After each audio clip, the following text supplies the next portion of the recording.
എല്ലാവർക്കും ഇന്നത്തെ ക്ലാസ്സിലേക്ക് ഹൃദ്യമായ സ്വാഗതം. എല്ലാവരും വീഡിയോ ഒക്കെ ഓൺ ചെയ്ത് വെച്ച് നിശ്ചമ പറഞ്ഞു തരുന്ന പോയിന്റ്സ് ഒക്കെ കറക്റ്റ് ആയിട്ട് എഴുതിയെടുക്കണം കേട്ടോ. എഴുതിയെടുത്ത് അതെല്ലാം ലൈഫിൽ കറക്റ്റ് ആയിട്ട് അപ്ലൈ ചെയ്യുക. ഓക്കെ, അപ്പോ നമ്മുടെ ഇന്നത്തെ ക്ലാസ്സിന്റെ ടോപ്പിക് എന്ന് പറയുന്നത് നമുക്ക് അതിലേക്ക് വരാം. അതായത് നിങ്ങളുടെ പേഴ്സണൽ ആയിട്ടുള്ള കാര്യങ്ങൾ നിങ്ങൾ മറ്റുള്ളവരോട് തുറന്നു പറഞ്ഞിട്ട് പിന്നീട് അതിൽ വിഷമിക്കേണ്ട സാഹചര്യം നിങ്ങൾക്കുണ്ടായിട്ടുണ്ടോ? ഉള്ളവര് യെസ് എന്ന് കമന്റിലേക്ക് ഇടും. കുറച്ച് കഴിഞ്ഞിട്ട് നമ്മൾ എനിക്ക് എന്തിന്റെ ആവശ്യമായിരുന്നു അവരോടത് പറയേണ്ടിയില്ലായിരുന്നു എന്നുള്ള ചിന്ത നിങ്ങളെ അലട്ടിയിട്ടുണ്ടോ? സത്യം പറയണം, ഉണ്ടല്ലേ? യെസ്. അപ്പൊ അതിന്റെ പേരിൽ തന്നെ നമ്മൾ ചിലപ്പോൾ നമ്മളെ കുറ്റപ്പെടുത്തും, അല്ലെ?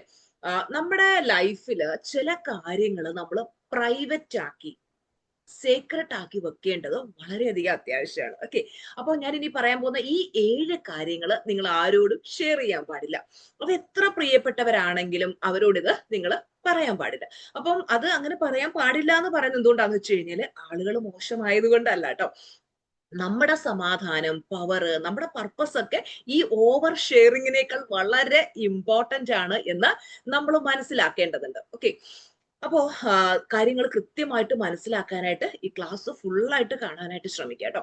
അപ്പോൾ എന്നെ ആദ്യമായിട്ട് കാണുന്നവരുണ്ടെങ്കിൽ ഹായ്, ഞാൻ Suja R Mohan, mind power trainer, celebrity coach and a business coach. Okay, അപ്പോ നമ്മൾ ഷെയർ ചെയ്യാൻ പാടില്ലാത്ത ഒന്നാമത്തെ കാര്യം എന്ന് പറയുന്നത് your future plans and big dreams.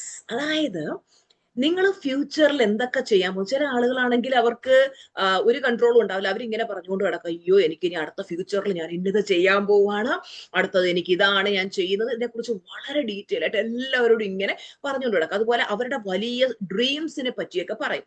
അപ്പം ഇത് നമ്മൾ ഷെയർ ചെയ്യാൻ പാടില്ല എന്ന് പറയുന്നത് എന്തുകൊണ്ടാന്ന് വെച്ച് കഴിഞ്ഞാല് ആളുകൾ ഇത് കേട്ടിട്ട് ചിലർ ചോദിക്കും, ശരിക്കും നിനക്കത് നേടാൻ പറ്റുമോ? നിനക്ക് അതിനുള്ള കഴിവുണ്ടോ?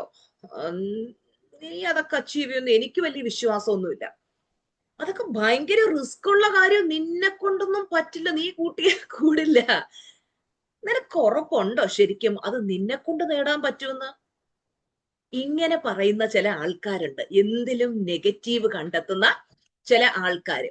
അപ്പോ അങ്ങനെയുള്ള ആൾക്കാരോട് നമ്മുടെ സ്വപ്നങ്ങളെ പറ്റി ഷെയർ ചെയ്യുമ്പോൾ നമ്മളൊന്ന് ആലോചിച്ച് നോക്കിയേ. നമ്മളൊരു വിത്ത് മണ്ണിനടിയിൽ നട്ട് കഴിഞ്ഞാല് മോശം കാലാവസ്ഥ അതിനെ അഫക്റ്റ് ചെയ്യാതെ നോക്കേണ്ടത് വളരെയധികം അത്യാവശ്യമാണ്, അല്ലെ? അപ്പം ഈ നമ്മുടെ സ്വപ്നങ്ങൾ എന്ന് പറയുന്നത് it's like seeds, they need privacy not popularity. ഓർക്കണേ, എന്താണ്? Your dreams are like seed. നമ്മുടെ സ്വപ്നങ്ങൾ എന്ന് പറയുന്ന വിത്തുകൾ പോലെയാണ്. They need privacy not popularity. അപ്പൊ ഈ നെഗറ്റീവായിട്ടുള്ള ആളുകളോട് നിങ്ങളുടെ ലക്ഷ്യങ്ങൾ ഷെയർ ചെയ്യരുത്. നിങ്ങൾ കണ്ടിട്ടില്ലേ, നമ്മൾ നെഗറ്റീവായിട്ടുള്ള ആൾക്കാരുടെ അടുത്ത് ചെന്നിട്ട് എനിക്ക് ഇങ്ങനെയൊക്കെയാണ് സ്വപ്നം എന്ന് പറയുമ്പോൾ, എനിക്ക് ഒരു പുതിയ ബൊട്ടീക്ക് തുടങ്ങണം. അപ്പൊ അവര് പറയും, ബൊട്ടീക്ക്? ഇത്ര ബൊട്ടീക്കുകളുള്ളത്, ബൊട്ടീക്ക് തട്ടിയിട്ട് നടക്കാൻ വയ്യാത്ത അവസ്ഥയാണ്, അല്ലെ? ഇത്രയും ബൊട്ടീക്കുകൾ കിടക്കുമ്പോൾ നിന്റെ ബൊട്ടീക്കിൽ ആര് വരാൻ? അതുപോലെ അതൊക്കെ മെനക്കേട് പിടിച്ച പണി, നിന്നെ കൊണ്ടൊന്നും കൂട്ടിയാൽ കൂടില്ല. അവര് നിങ്ങളെ എങ്ങനെയെങ്കിലും അതിൽ നിന്നും പിന്തിരിപ്പിക്കാൻ ശ്രമിക്കും. എത്ര പേർക്ക് അനുഭവം ഉണ്ടായിട്ടുണ്ട്? ഉള്ളവര് യെസ് എന്ന് കമന്റിലേക്ക് ഇടും. അതായത് നമ്മൾ സ്വപ്നങ്ങൾ എപ്പോഴാ ഷെയർ ചെയ്യേണ്ടതെന്ന് അറിയാം? നമ്മുടെ സ്വപ്നങ്ങൾ നേടിക്കഴിഞ്ഞതിന് ശേഷം അത് ഷെയർ ചെയ്യാം. ഓക്കെ, നമ്മൾ സ്വപ്നങ്ങൾ നേടിക്കഴിഞ്ഞതിന് ശേഷം അത് പറയുമ്പോൾ ഓക്കെ, അത് നടന്നു കഴിഞ്ഞല്ലോ. അപ്പൊ എന്നെ സംബന്ധിച്ചിടത്തോളം എന്റെ വലിയൊരു സ്വപ്നമായിരുന്നു 100K അച്ചീവ് ചെയ്യാന്നുള്ളത്. അപ്പൊ ആ ഹാപ്പിനെസ് നേടിക്കഴിയുമ്പോൾ എല്ലാവരും അറിയും, ഇതായിരുന്നു ഗോൾ എന്നുള്ളത്, അല്ലെ? അപ്പൊ അതുപോലെ നമ്മൾ ആ ഹാപ്പിനെസ് നടന്നു കഴിഞ്ഞതിന് ശേഷം, അതുപോലെ ടീച്ചറമ്മ നമ്മുടെ കാറ് പൊന്നൂനെ വാങ്ങിയതിന് ശേഷമാണ് പറയുന്നത് നമ്മുടെ ഡ്രീം നേടിക്കഴിഞ്ഞു എന്നുള്ളത്, അല്ലെ? അപ്പോ നമ്മുടെ ക്ലാസ് ഒക്കെ അറ്റൻഡ് ചെയ്യുന്ന പോസിറ്റീവ് ആയിട്ടുള്ള സ്റ്റുഡൻസിന് അറിയാം, അവരോട് നമ്മൾ ലക്ഷ്യങ്ങൾ പറഞ്ഞാലും നമുക്ക് പ്രശ്നമില്ല. കാര്യം എന്താ? അവർക്കറിയാം ലോ ഓഫ് അട്രാക്ഷൻ എന്താണ്, മാനിഫെസ്റ്റേഷൻ എന്താണ്. പക്ഷെ നമ്മൾ പുറത്തുള്ള ആൾക്കാരോട് പോയി ഡിസ്കസ് ചെയ്ത് കഴിഞ്ഞാൽ അവർക്ക് ഇതിനെപ്പറ്റി അറിയില്ല. ലോ ഓഫ് അട്രാക്ഷനിൽ പറയുന്നത് നമ്മൾ നമ്മുടെ സ്വപ്നങ്ങളെ പറ്റി നിരന്തരം ചിന്തിക്കണം. അത് നമ്മൾ ഷെയർ ചെയ്യുന്ന ആൾക്കാർ ഇങ്ങനെയുള്ളതാണെന്ന് വളരെ ഇമ്പോർട്ടന്റ് ആണ്. മനസ്സിലാവുന്നുണ്ടോ? ഇനി രണ്ടാമത്തെ കാര്യം എന്ന് പറയുന്നത് your weakness and deepest fears. നിങ്ങളുടെ വീക്ക്നെസ്സും നിങ്ങളുടെ ആഴത്തിലുള്ള ഭയങ്ങളൊക്കെ ഉണ്ടല്ലോ. അതായത് പലർക്കും പലതരത്തിലുള്ള ഫിയർ ഉണ്ട്. ചിലർക്ക് ഫിയർ ഓഫ് ഫെയിലുവർ ഉണ്ട്, ഫിയർ ഓഫ് റിജക്ഷൻ ഉണ്ട്, അതുപോലെ തന്നെ ലോൺലിനെസ് ഉണ്ട്. അതുപോലെ തന്നെ അവരുടെ ചിന്ത എന്ന് പറഞ്ഞത് പിന്നെ I am not good enough, ഇങ്ങനെയൊക്കെയുള്ള ഒരുപാട് പിന്നെ പലതരത്തിലുള്ള നെഗറ്റീവ് ചിന്തകളുണ്ട്. അപ്പൊ നമ്മൾ ഇത് എല്ലാവരോടും പോയി ഷെയർ ചെയ്യരുത്. കാര്യം എന്ന് വെച്ച് കഴിഞ്ഞാല് ആളുകള് നമ്മളെ മാനിപ്പുലേറ്റ് ചെയ്യും. നിങ്ങളെപ്പറ്റി ഗോസിപ്പ് പറയും. നമ്മുടെ മുമ്പിൽ ഇവര് നമ്മളോട് ഭയങ്കര അറ്റാച്ച്മെന്റ് ഉള്ളവരാണ്, സ്നേഹമുള്ളവരാണെന്നൊക്കെ ഇങ്ങനെ ആക്ട് ചെയ്ത് നിൽക്കും. പക്ഷെ നമ്മൾ അങ്ങോട്ട് തിരിയുമ്പോൾ ഇവരെന്ത് ചെയ്യും?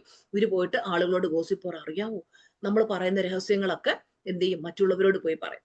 അപ്പൊ നമ്മുടെ മുമ്പിൽ സിമ്പതി കാണിക്കുകയും തിരിയുമ്പോൾ, അതായത് നമ്മളുടെ ഉള്ളില് നമ്മളോട് ഇങ്ങനെ ചിരിച്ചിരിച്ചൊക്കെ നിൽക്കും. പക്ഷെ നമ്മള് തിരിയുമ്പോ അവര് മറ്റുള്ളവരോട് പോയി ഷെയർ ചെയ്യും. അപ്പൊ എല്ലാ ആളുകളും നമ്മുടെ പേഴ്സണൽ ആയിട്ടുള്ള കാര്യങ്ങളൊക്കെ അറിയുന്നത് മോശമല്ലേ, അല്ലെ?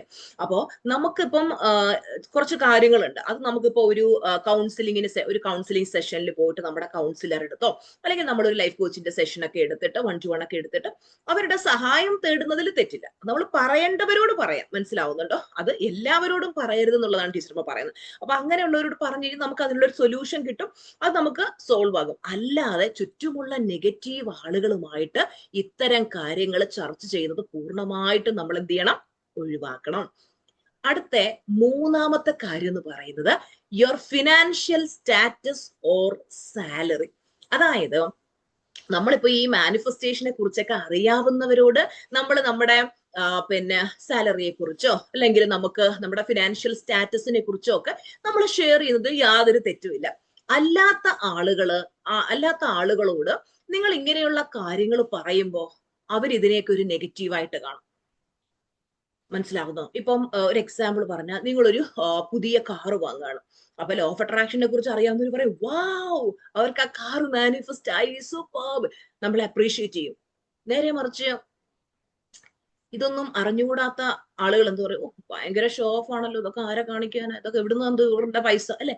ഇവർക്കൊരു നെഗറ്റീവ് തോട്ട് ആയിരിക്കും. അതായത് അവർക്ക് പറ്റാത്ത കാര്യങ്ങൾ മറ്റുള്ളവർ ചെയ്ത് കാണിക്കുമ്പോൾ അതിലൊരു നെഗറ്റീവ് മൈൻഡ് സെറ്റ് കാണുന്ന ആളുകളുണ്ട്. അപ്പൊ അതുകൊണ്ട് എപ്പോഴും ഓർക്കണം, നമ്മളുടെ ഫിനാൻഷ്യൽ സ്റ്റാറ്റസിനെ പറ്റിയും സാലറിയെ പറ്റിയും ഇങ്ങനെ എല്ലാവരോടും പറഞ്ഞു നടക്കുന്ന ശീലമുണ്ട്. നമ്മൾ ചിലപ്പോൾ നല്ലത് വിചാരിച്ചായിരിക്കും പറയുന്നത്, പക്ഷെ ഓപ്പോസിറ്റ് കേട്ടുകൊണ്ടിരിക്കുന്ന വ്യക്തി അവരുടെ നെഗറ്റീവ് മൈൻഡ് സെറ്റ് ഉള്ളവരാണ്. ചിലരാണെങ്കിൽ അസൂയ മനോഭാവം ഉള്ളവരായിരിക്കും. അപ്പോൾ നമ്മൾ ഹൈ എനർജിയിൽ നിൽക്കുന്നവരാണ്, ഹൈ പോസിറ്റിവിറ്റിയിൽ നിൽക്കുന്നവരാണ്, ഇതൊന്നും നമ്മളെ എഫക്ട് ചെയ്യില്ല. ആളുകളുടെ അസൂയയും കാര്യങ്ങളും പലരും ചോദിക്കാറുണ്ട്, ടീച്ചറമ്മ ആളുകൾ ഭയങ്കര പിന്നെ അസൂയാലുക്കളായിട്ടുള്ള ആളുകളുണ്ട്. അപ്പൊ അവരുടെ നമ്മൾ ഈ കാര്യങ്ങളൊക്കെ പറഞ്ഞു കഴിഞ്ഞാൽ അവരുടെ കണ്ണീറുണ്ടാവും, ദൃഷ്ടിദോഷം ഉണ്ടാവും. നമ്മളിപ്പോ എപ്പോഴും ഹൈ എനർജിയിൽ നിൽക്കുന്നവരാണെങ്കിൽ അവർക്ക് ഇതൊന്നും ടച്ച് ചെയ്യില്ല. പക്ഷെ എപ്പോഴെങ്കിലും നമ്മൾ എനർജി താന്ന് ലോ എനർജിയിലേക്ക് എത്തുമ്പോൾ ഈ നെഗറ്റിവിറ്റി ഒക്കെ നമ്മളെ ഹിറ്റ് ചെയ്യാനുള്ള സാധ്യതയുണ്ട്. അതുകൊണ്ട് നമ്മൾ ഇങ്ങനെയുള്ള കാര്യങ്ങൾ ആളും കണ്ടും നോക്കി വേണം നമ്മൾ ഷെയർ ചെയ്യാനായിട്ട്. ഓക്കെ, ഇനി നാലാമത്തെ കാര്യം എന്ന് പറയുന്നത് യുവർ റിലേഷൻഷിപ്പ് പ്രോബ്ലംസ്. അതായത് പിന്നെ ചില സ്ത്രീകളുണ്ട്, പ്രത്യേകിച്ച് സ്ത്രീകള്, അവരും അവരുടെ ഹസ്ബൻഡുമായിട്ട് നടന്ന ഫൈറ്റിനെ പറ്റി മറ്റുള്ളവരോട് പറയാം. അയൽപ്പക്കത്തെ ചേച്ചിയോട് പറയണോ, ഇന്നലെ എന്തോ പറയാനാ ചേച്ചി, ഹസ്ബൻഡ് ഇങ്ങനെ പറഞ്ഞു, അല്ലെങ്കിൽ ആ മനുഷ്യൻ എന്നെ ഒരു തീരെയും വിലയില്ല, ആ മനുഷ്യൻ ഇങ്ങനെയൊക്കെയാണ് എന്നോട് പെരുമാറുന്നത് എന്നൊക്കെ പറഞ്ഞ് അന്നേരത്തെ സങ്കടത്തിന്റെ പുറത്ത്, അല്ലെ, പലർക്കും പറ്റുന്ന അബദ്ധം എന്താ, അന്നേരം ഒരു സിറ്റുവേഷൻ ഉണ്ടാകുമ്പോൾ ആ സങ്കടത്തിന്റെ പുറത്ത് ആ ഫീലിങ്ങോട് കൂടി അന്നേരം അവരുടെ അടുത്ത് അങ്ങ് പറഞ്ഞു. അപ്പൊ അവരെന്ത് ചെയ്യും? ഓപ്പോസിറ്റ് സൈഡ് നിൽക്കുന്നവരോ എന്തോ പറയണോ, ഇവിടുത്തതും കണക്കാ, ഈ മനുഷ്യനും ഇങ്ങനെ, ഈ ആണുങ്ങൾ അല്ലെങ്കിലും എല്ലാവരും ഇങ്ങനെ എന്നൊക്കെ പറഞ്ഞ് കുറെ കൂടെ നമ്മളെടുത്ത് പറയാം, നമ്മളെ സാന്ത്വനിപ്പിക്കും. അപ്പൊ നമുക്ക് ആശ്വാസം കിട്ടി. പക്ഷെ ആശ്വാസം കിട്ടിയോ? നിങ്ങള് അവരോട് പറയുന്ന ആ നിമിഷം പിന്നെ ഇവർക്കൊരു വെപ്രാളോട് ഇത് പിന്നെ അവര് നമ്മളടുത്ത് നമ്മുടെ സൈഡ് പറഞ്ഞു നിൽക്കും, അല്ലെ?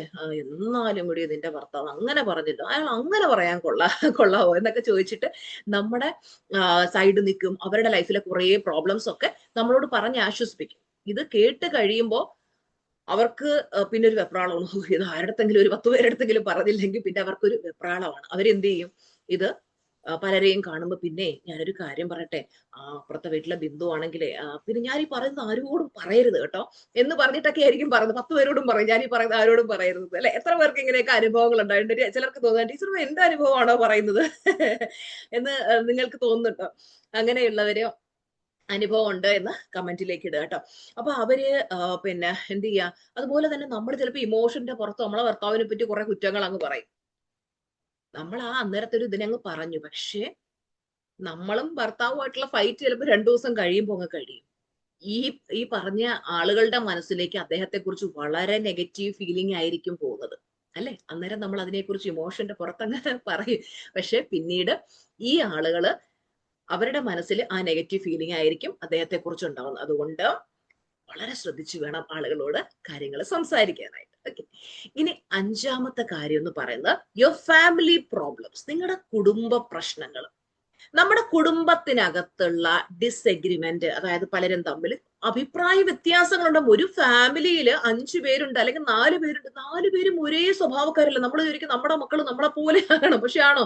പല കാര്യങ്ങളിലും എൻ്റർലി ഡിഫറെന്റ് അഭിപ്രായക്കാരായിരിക്കും. നമ്മുടെ ലൈഫ് പാർട്ണർ, നമുക്ക് എല്ലാവർക്കും ഒരു ഡ്രീം ലൈഫ് പാർട്ണർ ഉണ്ട്, അവരെങ്ങനെയായിരിക്കണം എങ്ങനെയായിരിക്കണം. പക്ഷെ ലൈഫ് പാർട്ണർ എന്ന് പറയുന്നത് നമ്മൾ വിചാരിക്കുന്ന പോലെ ആവില്ല. നമ്മുടെ ക്യാരക്ടറേ ആവില്ല. അവർക്ക് അവരുടേതായിട്ടുള്ള കുറെ ഇഷ്ടങ്ങളും താല്പര്യങ്ങളും ഒക്കെ ഉണ്ട്. അപ്പൊ പല കാര്യത്തിലും നമ്മൾ ഒരു കാര്യം പറയുമ്പോൾ അവർ ചിലപ്പോൾ അതിനോട് എഗ്രി ചെയ്യണമെന്നില്ല. അവരവരുടെ വിയോജിപ്പ് അറിയിക്കും. ചിലപ്പം ഫാമിലിയിൽ എന്തെങ്കിലുമൊക്കെ അങ്ങോട്ടും ഇങ്ങോട്ടും സംസാരങ്ങളോ ഫൈറ്റോ ഒക്കെ ഉണ്ടാവും. ഇത് എല്ലാവരോടും പറഞ്ഞു നടന്നു കഴിഞ്ഞാൽ ഒന്ന് ആലോചിച്ച് നോക്കേ, അതൊക്കെ നാണക്കേടല്ലേ? അതൊക്കെ പറഞ്ഞു നടക്കുന്ന ആൾക്കാരുണ്ട്. അതായത് ആ ദേഷ്യത്തിന്റെ പുറത്ത് പലരോടും പോയി ചർച്ച ചെയ്യും. പിന്നീട് ഇതൊക്കെ വേണ്ടായിരുന്നു എന്ന് ചിന്തിച്ചിട്ട് വല്ല കാര്യമുണ്ടോ? ഒരാളോട് പറഞ്ഞാൽ മതി, അവരതിന് മാക്സിമം പബ്ലിസിറ്റി കൊടുത്തോളും. ഓക്കെ. അപ്പൊ നമ്മുടെ കുടുംബത്തിന് ചീത്തപ്പേരുണ്ടാകും. നമ്മൾ തന്നെ നമ്മുടെ കുടുംബത്തിന് ചീത്തപ്പേരുണ്ടാക്കുന്നതിന് തുല്യമാണ്. അതായത് ചിലരെന്ത് ചെയ്യും, പിള്ളേരുടെ പിന്നെ എന്തെങ്കിലും സ്വഭാവ ദൂഷ്യങ്ങൾ, പ്രത്യേകിച്ചും ടീനേജ് പ്രായത്തിലെ പിള്ളേരാണെങ്കിൽ പറയും, ഈ ചെറുക്കനാണെങ്കിൽ ഒരു ശകലം പറഞ്ഞാൽ കേൾക്കില്ല, രാത്രി 12 മണി വരെ അവർ കാര്യം പറയുന്നതാ. 12 മണി വരെ ഫോണിൽ തോണ്ടിക്കൊണ്ടിരിക്കും. എന്നിട്ട് രാത്രി എപ്പോഴോ ഉറങ്ങും, രാവിലെ പിന്നെ എഴുന്നേക്കാൻ ഭയങ്കര ലേറ്റ് ആണ്, ഒരു അക്ഷരം പഠിക്കത്തില്ല. ഇതൊക്കെ കാര്യം പറയുന്നതിന്റെ കൂട്ടത്തിൽ പറയുന്നതാ. പക്ഷെ അവിടെ ഇതെല്ലാം ഫീഡ് ചെയ്യുന്നുണ്ടെന്നുള്ളത് ഇവർ അറിയുന്നില്ല. ഇവർ അടുത്ത ആളത്ത് പറയുമ്പോൾ അപ്പുറത്തെ വീട്ടിൽ ആ ചേച്ചിയുടെ മോനെ, ചെറുക്കൻ പറഞ്ഞാലേ കേൾക്കത്തില്ല, ചെറുക്കൻ 12 മണി ആയാലും ഉറങ്ങത്തില്ല അല്ലേ?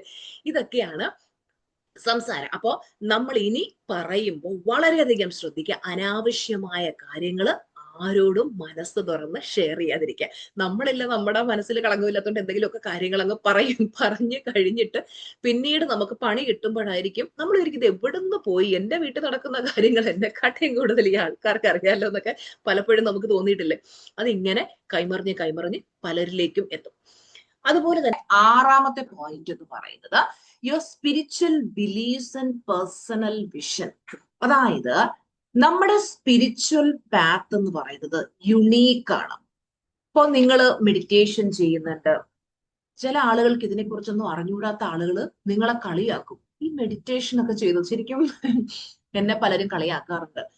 എന്റെ റിലേറ്റീവ്സിന്റെ അടുത്തൊക്കെ ചോദിക്കാറുണ്ട്, അവരെന്താ ഇപ്പൊ അവർക്ക് മെഡിറ്റേഷൻ ഒക്കെ ചെയ്യുക എന്ന് പറയുന്നത്, അവർക്ക് മെഡിറ്റേഷൻ ചെയ്യുന്ന പല ആളുകൾക്കും അധികം ആരെയും അറിയത്തില്ല. അപ്പൊ അവർ വിചാരിക്കുന്നത് ഈ സന്യാസിമാർ അവരെന്താ അമൃതാനന്ദമയ്യാണോ, ശ്രീ ശ്രീ രവിശങ്കറാണോ, എന്താ ഈ മെഡിറ്റേഷൻ ഒക്കെ ചെയ്യുന്നതൊക്കെ ഇതിനെ കുറിച്ച് ഒന്നും അറിഞ്ഞൂടാത്ത ആളുകളൊക്കെ ഉണ്ട് കേട്ടോ. അപ്പൊ അവർ വിചാരിക്കുന്നത് എന്താണ് ഈ മെഡിറ്റേഷൻ എന്നൊക്കെ പറയാൻ, നമ്മള് ആ ഒരു രീതിയിലേക്ക് പോകുന്നവരാണ് അങ്ങനെ ചെയ്യുന്നത്. അവർക്ക് അതിനെപ്പറ്റി അറിയില്ല.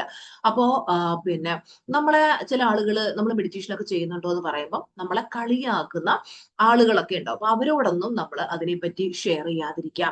അതുപോലെ തന്നെ അപ്പോ ലൈഫില് ആത്മാർത്ഥമായിട്ട് എനിക്ക് മാറണം, എനിക്ക് പോസിറ്റീവ് ആയിട്ടുള്ള മാറ്റം വരുത്തണമെന്ന് സിൻസിയർ ആയിട്ടുള്ള ആഗ്രഹം ഉള്ളവരോട് നമുക്ക് ഇതൊക്കെ പറയാം. അവർക്ക് പറഞ്ഞു കൊടുക്കാം, നിങ്ങൾ എല്ലാ ദിവസവും മെഡിറ്റേഷൻ ചെയ്യുക, അല്ലെങ്കിൽ ഇന്ന ക്ലാസ്സിൽ ജോയിൻ ചെയ്തൊക്കെ പറഞ്ഞാൽ അവരെ നമുക്ക് ഈ ട്രാക്കിലേക്ക് കൊണ്ടുവരാം. പക്ഷെ ഇതിനെയൊക്കെ പുച്ഛത്തോടെ കാണുന്ന ചില ആളുകളുണ്ട്. അവർക്ക് ചിലർക്കൊന്നും ഇതിനെപ്പറ്റി അറിയില്ല. അറിയാവുന്നവരാണെങ്കിൽ ഇതിലൊന്നും വിശ്വാസമില്ലാത്തവരുണ്ടാവും. കാര്യം ആളുകൾ പലതരത്തിലുള്ളവരാണ്. അപ്പോൾ ഞാൻ ഈ ലോ ഓഫ് അട്രാക്ഷന്റെ ഫീൽഡിലേക്കൊക്കെ വരുന്ന സമയത്ത് ഒരുപാട് കളിയാക്കലുകൾ നേരിട്ടുണ്ട്. പലപ്പോഴും ഗ്രാറ്റിറ്റ്യൂഡ് വാക്കൊക്കെ ചെയ്യുമ്പോഴും അതുപോലെ ഗ്രാറ്റിറ്റ്യൂഡൊക്കെ പറയുമ്പോഴും ആളുകൾ പറഞ്ഞു നിനക്ക് എവിടെ എന്തോ കുഴപ്പമുണ്ട് എന്നൊക്കെ പറഞ്ഞു. കാര്യം എന്ന് വെച്ച് കഴിഞ്ഞാൽ എല്ലാവരും സങ്കടപ്പെട്ട് വിഷമിച്ച് നടക്കുന്ന സമയത്ത് നമ്മൾ തുള്ളിക്കളിച്ച് ഹാപ്പിനെസ്സിൽ നടക്കുമ്പോൾ ആളുകൾ വിചാരിക്കുക നമുക്ക് എന്തോ പ്രശ്നം ഉണ്ടെന്നുള്ളതാണ്. അതുപോലെ തന്നെ നമ്മുടെ വിഷൻ ബോർഡൊക്കെ കാണുമ്പോഴത്തേക്ക് ഇതൊക്കെ എന്താ ഒട്ടിച്ച് പറക്കി വെച്ചേക്കുന്നത്, ഇതിനകത്ത് വലിയ കാറിന്റെ പടമൊക്കെ ഒട്ടിച്ച് വെച്ചല്ലോ, ഇതൊന്നും മാനിഫെസ്റ്റ് ആയില്ല എന്നൊക്കെ പറഞ്ഞ ഒരു സമയത്ത് കളിയാക്കിയ ആളുകളൊക്കെ ഉണ്ട്. അപ്പോ അന്ന് ഞാൻ വിഷൻ ബോർഡിൽ ഒട്ടിച്ചതൊക്കെ ഇന്ന് എന്റെ ലൈഫിൽ റിയാലിറ്റി. ആ കളിയാക്കിയവരൊക്കെ ഇന്നും അതുപോലെ ലൈഫിൽ ഒരു മാറ്റവും വരാതെയൊക്കെ ഇരിക്കുന്നുണ്ട്. അപ്പൊ നമ്മൾ അതിലേക്കൊന്നും ഫോക്കസ് കൊടുക്കണ്ട. ഓക്കെ. അതായത് ഞാൻ ഇനി പറയുന്ന പോയിന്റ് ശ്രദ്ധിച്ച് കേൾക്കണേ. Let your transformation speak for you. എന്താ പറഞ്ഞത്? Let your transformation speak for you. നിങ്ങളുടെ ട്രാൻസ്ഫോർമേഷൻ സംസാരിക്കണം. ആളുകൾ എന്നെ ഇങ്ങനെ കളിയാക്കുകയൊക്കെ ചെയ്യുന്ന സമയത്ത് ഞാൻ ഒന്നും മറുപടി കൊടുത്തിട്ടില്ല. പലരും വിഷൻ ബോർഡൊക്കെ കണ്ട് ഭയങ്കരമായിട്ട് കളിയാക്കി ചിരിച്ചിട്ടുണ്ട്. ഞാൻ ഒരു റിപ്ലൈയും കൊടുത്തില്ല. ലാസ്റ്റ് നമ്മുടെ മാനിഫെസ്റ്റേഷൻ നടന്നു കഴിയുമ്പോൾ നമ്മളായിട്ട് പറയേണ്ട കാര്യമില്ല. കാര്യം എന്താ, നമ്മുടെ ട്രാൻസ്ഫോർമേഷനും നമ്മുടെ സക്സസ്സും ഒക്കെ അവരുടെ കൺമുന്നിൽ കാണുമ്പോൾ അവർക്ക് തന്നെ മനസ്സിലാവും she was doing something great എന്നുള്ളത്, അല്ലെ? അതുപോലെ നിങ്ങളുടെ അടുത്ത് ആരെങ്കിലും ഒക്കെ കളിയാക്കുകയൊക്കെ ചെയ്യുവാണെങ്കിൽ നിങ്ങൾ ഒന്നിനും മറുപടി കൊടുക്കണ്ട. നമ്മുടെ മറുപടി എന്തായിരിക്കണം? നമ്മുടെ സക്സസ് ആയിരിക്കണം അവർക്കുള്ള മറുപടി. ആരോടും ഒന്നും പറയാൻ പോകണ്ട, കാര്യം അവർക്കൊന്നും ഇതിനെ കുറിച്ച് അറിഞ്ഞുകൂടാത്തത് കൊണ്ടല്ലേ. ഓക്കെ, അതായത് നിങ്ങളുടെ പോസിറ്റീവ് ചേഞ്ച് ആകണം അതിനുള്ള മറുപടി. നമ്മൾ നമ്മളെ ചേഞ്ച് ചെയ്യുക, പോസിറ്റീവ് ആയിരിക്കുക, ഹാപ്പി ആയിരിക്കുക, നമ്മുടെ മനസ്സ് ശുദ്ധമാക്കി വെക്കുക, നമ്മൾ ദൈവികമായിട്ട് ജീവിക്കുക. ലോ ഓഫ് അട്രാക്ഷൻ ഒന്നും ദൈവികതയ്ക്കെതിരായിട്ടുള്ള കാര്യങ്ങളൊന്നും അല്ല, സ്പിരിച്വാലിറ്റിക്ക് എതിരായിട്ടുള്ള കാര്യങ്ങളൊന്നും അല്ല. എല്ലാം വിശ്രമം എപ്പോഴും പഠിപ്പിക്കുന്നത് നിങ്ങൾ വിശ്വസിക്കുന്ന ഏത് ദൈവമാണോ ആ ദൈവത്തിൽ വിശ്വസിക്കാനാ പറയുന്നത്, അല്ലെ? കോമൺ ആയിട്ട് യൂണിവേഴ്സ് എന്ന് പറയുന്നു എന്നേ ഉള്ളൂ.